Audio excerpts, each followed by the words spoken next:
It is July 16th. Dove into Luke 23 today. This is Luke's account of Christ's trial, facing Pilate and Herod, taking the place of Barabbas, on the cross, death on the cross, and burial. This is Luke's account. Yeah, we'll get into it. Had a pretty rough day spiritually yesterday, but we're back. I think it just needed to change our mindset, really. And what solidifies that is consistency and prayer and scripture reading, just an application, really. So I'm glad to be here, and we're gonna keep it up. So all good. Luke 23. Yeah. So first thing I caught was in verse 6, where Pilate said, when Pilate had heard Christ was a Galilean, he asked if this were true of the man, basically. He asked this to Christ if it were true. As soon as he knew that he belonged to Herod's jurisdiction, he sent him to Herod, who was also in Jerusalem at that time. So, matters of jurisdiction were pretty simple then. It was just wherever you belonged. If you were Jewish, if you were Galilean, wherever you were under that jurisdiction, regardless of where you, presently were.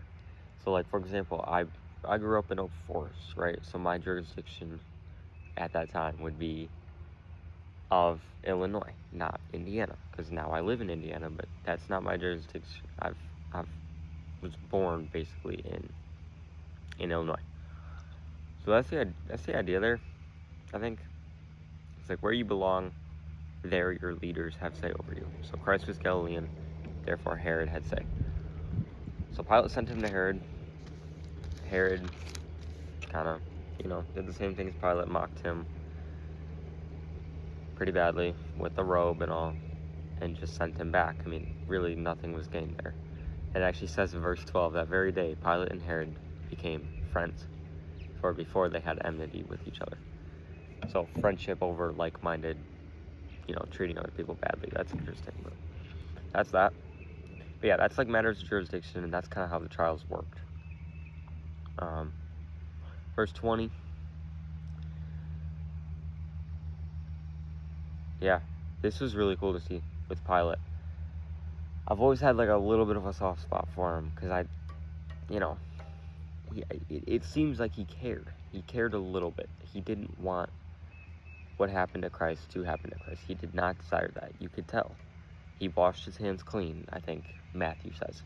And here in Luke, 3 separate times to the crowd, he says that he desires Jesus to walk free. That all he would do would be to chastise him, but then to let him go. 3 times he said that.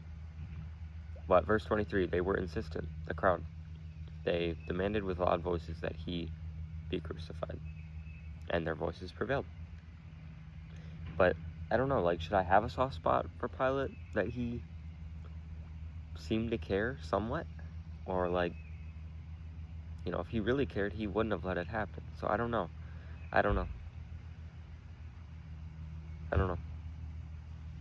Herod, obviously, he had no part in it, really. But Pilate, he tried. That's all I have to say. He tried. So, yeah, I don't know. I think that's arguable. But I do have something there for him. There is something there. 3 times here in Luke, he would do that. I don't know.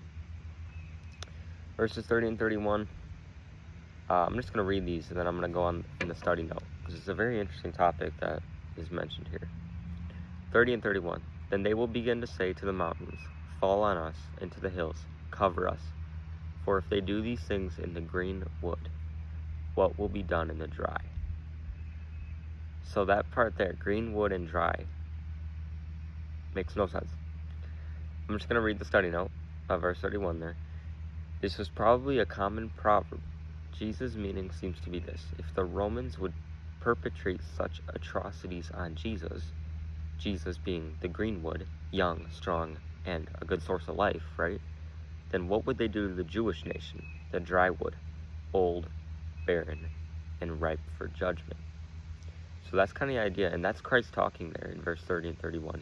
He's warning. That was when he was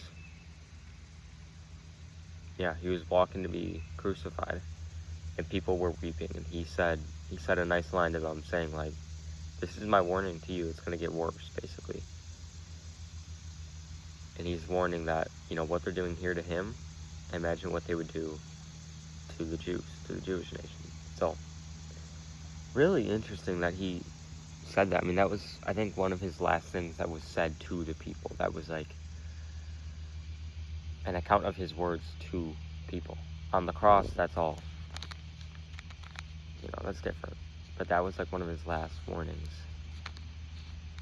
Arguably even a teaching, you know? Because there's definitely something you can be gained from that. But yeah, then he goes on the cross. I love Luke's account, because there's a lot of dialogue from Christ. And then in Luke's account, we also see the two criminals, and how the one was kind of saying directly to the other, like, hey, this guy did nothing wrong, and you're mocking him.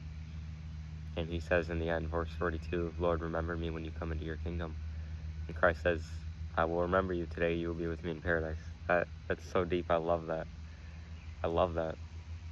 It says, truly today you will be with me in paradise. That same day. So cool. So cool. So yeah, that's Luke 23. He then gets buried. Joseph's tomb, which we know, Joseph of Arimathea, the council member, Sanhedrin. So that's cool. And then Sabbath rolls around, and we'll